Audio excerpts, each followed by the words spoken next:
සහභාගී වීමට පැමිණ සිටින සිංහල මුස්ලිම් දෙමළ සහෝදර සහෝදරියන්ගෙන් මට අවසරයි. හාජරා කියන දියණිය මගේ ඉතාමත් යහපත් ගුණගරුක ශිෂ්‍යාවක්. මේ පවුලේ අය හැමෝම අපිත් එක්ක ගොඩක් ලෙන්ගතුයි. මුලින්ම අපි දැනගන්න ඕන මෙවැනි මරණයක් සිදු වුණා නම් අපේ ආගමේ හැටියට අපේ විශ්වාසයේ හැටියට මේක අපිට වාසනාවක්ද අවාසනාවක්ද මේක මුලින් තේරුම් ගන්න ඕනේ. ඒක තමයි මුලින්ම මම අපේ මුස්ලිම් සහෝදර සහෝදරයන්ව පොඩ්ඩක් නිවන්න මං දෙමළින් කතා කරේ. මට ආරංචි වුණා මේ මරණය ආරංචි වෙච්ච වෙලාවෙ ඉඳලා මේ අසල්වැසියන් මේ දරුගේ යාළුවන් පාසලේ යහලියන් සියලුම දෙනා ඇවිල්ලා ගොඩාක් පවුලේ අය මේගොල්ලෝ අපේ අම්මගේ පවුලේ අය නෑදෑයෝ ඇවිල්ලා ගොඩාක් මෙතනට උදව් කරලා ගොඩාක් වේදනාවට ලක් වෙලා දැන් ඉන්නේ. මගේ කුර්ආනය මගේ දෙවියන් වහන්සේ අල්ලා දෙවියන් වහන්සේගේ විශ්වාසයට අනුව මේක ඔබ සියලු දෙනා තේරුම් ගන්න ඕන. මේ ලෝකේ මෙවැනි වූ දෙයක් කවුරු හරි මුහුණ දෙනව නම් ඒ පවුලේ උදවිය තරම් වාසනාවන්තයන් මේ ලෝකේ නැහැ. මේක තමයි අපේ විශ්වාසය. කවුරු හරි හිතනව නම් මෙවැනි දෙයක් සිදුවීම අවාසනාවක් කියලා ඔවුන් තරම් අවාසනාවන්තයන් මේ ලෝකේ කවුරුත් නැහැ. ඒකට එකම හේතුව තමයි මම දැන් පැහැදිලි කරේ. අපි සියලුම දෙනා අපේ පණට වැඩි ආදරය කරන්නේ අල්ලාහ් දෙවියන් වහන්සේගේ නබි නායක මුහම්මද් සල්ලල්ලාහු අලයිහි වසල්ලම් තුමාණන්. එතුමාණන් තමයි අල්ලාහ් දෙවියන් වහන්සේගේ ශාස්ත්‍රවරයා, දෙවියන් වහන්සේගේ ඒ දේව ශාස්ත්‍රවරයා. එතුමාණන් තමයි විශ්වාස කරන්නේ දෙවියන් වහන්සේගේ ශාස්ත්‍රවරයා හැටියට. ඒ නබි නායක තුමාට තරම් අල්ලාහ් දෙවියන් වහන්සේ මේ ලෝකේ කාටවත් ආදරේ නැහැ. එහෙම විශ්වාස කරනවා නම් මම මුස්ලිම් වරයෙකුත් නෙවෙයි. ඒ නිසා ආදරණීය නබි නායක මුහම්මද් සල්ලල්ලාහු අලයිහි වසල්ලම් තුමාණන්ට දරුවන් 7 දෙනෙක් හිටියා. ඒ දරුවන් 7 දෙනාගේ නම කාසිම්, අබ්දුල්ලා, ඉබ්‍රාහීම්, සේනබ, රුකයියා, උම්මු කුල්සුම්, ෆාතිමා රලියල්ලාහු අන්හු. එතකොට මේ දරුවන් 7 දෙනාටම නබි නායක තුමා ගොඩක් පණට වැඩි ආදරේ. දරුවන්ව දකින්න නැතුව ඉන්න බෑ. හැමදාම දරුවන් දකින්න යනවා. දරුවන් එනවා තාත්තව බලන්න. දරුවන් ඉන්න තාත්තගේ ආදරය රැකවරණය තුළ තමයි හැදුනේ. හැබැයි නබි නායක තුමා මරණයටපත් වෙනකොට නබි නායක මුහම්මද් සල්ලල්ලාහු අලයිහි වසල්ලම් තුමාණන්ගේ මරණයට සහභාගී වුණේ එකම එක දරුවෙක් පමණයි. ෆාතිමා කියන දියණිය පමණයි.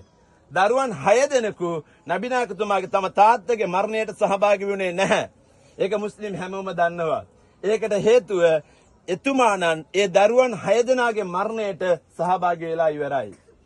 නබි නායක මුහම්මද් සල්ලල්ලාහු අලයිහි වසල්ලම් තුමාණන් යනු තමන්ගේ ආදරණීය කුළුඳුල් දරුවන් 6 දෙනෙකුගේ මරණය තමාගේ දෑතේ අරගෙන ගිහිල්ලා ඒ සොහන් කබරේ කියන සොහන තියලා තමාගේ දැස් වලින් කඳුළු බේරෙන්න තමාගේ අත් වලින් පස් දාලා ඒ මරණය භූමදානය කරපු තාත්ත කෙනෙක් තමයි නබි නායක මුහම්මද් සල්ලල්ලාහු අලයිහි වසල්ලම්. මේ ලෝකේ එවැනි වූ අවස්ථාවකට මුහුණ දීම අවාසනාවක් නම් මගේ විශ්වාසයට මගේ කුර්ආනයට අනුව අල්ලාහ් දෙවියන් වහන්සේගේ නබි නායක තුමාට දෙන්නේ නැහැ. අපේ කුර්ආනයට අනුව අපි ඉපදින්නේ එක වතාවක් පමණයි. අපි මැරුණොත් ආයි මේ ලෝකෙට අපි එන්නේ නැහැ.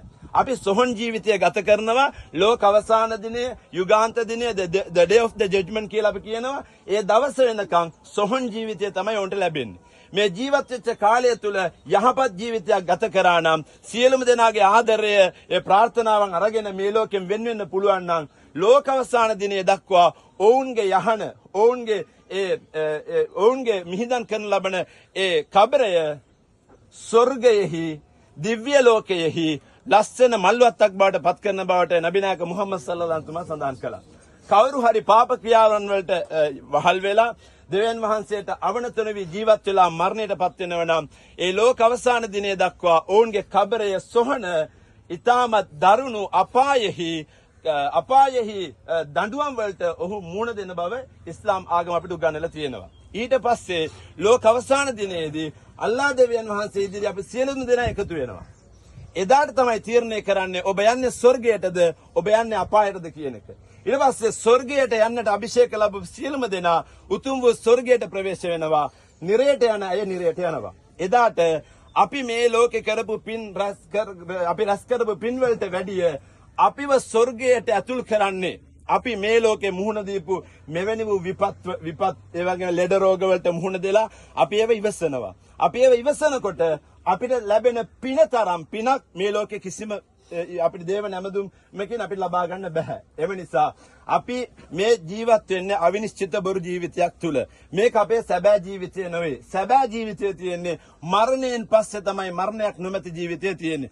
කවුරු හරි අහනවා නම් ඔබේ දෙවියන් වහන්සේට ඔබ කොච්චර ආදරේද? මුස්ලිම් අය බලන්න සිකුරාදා ආවනම් පල්ලිය පිරෙනවා. පිරිමි අය විතරක් ගිහිල්ලා. තට්ටු තුනම පිරෙනවා. ඔබේ දෙවියන් වහන්සේට ඔබ මෙච්චර ආදරේ නම් ඇයි මේ දරුවව බේරලා දෙන්න බැරි වුනේ?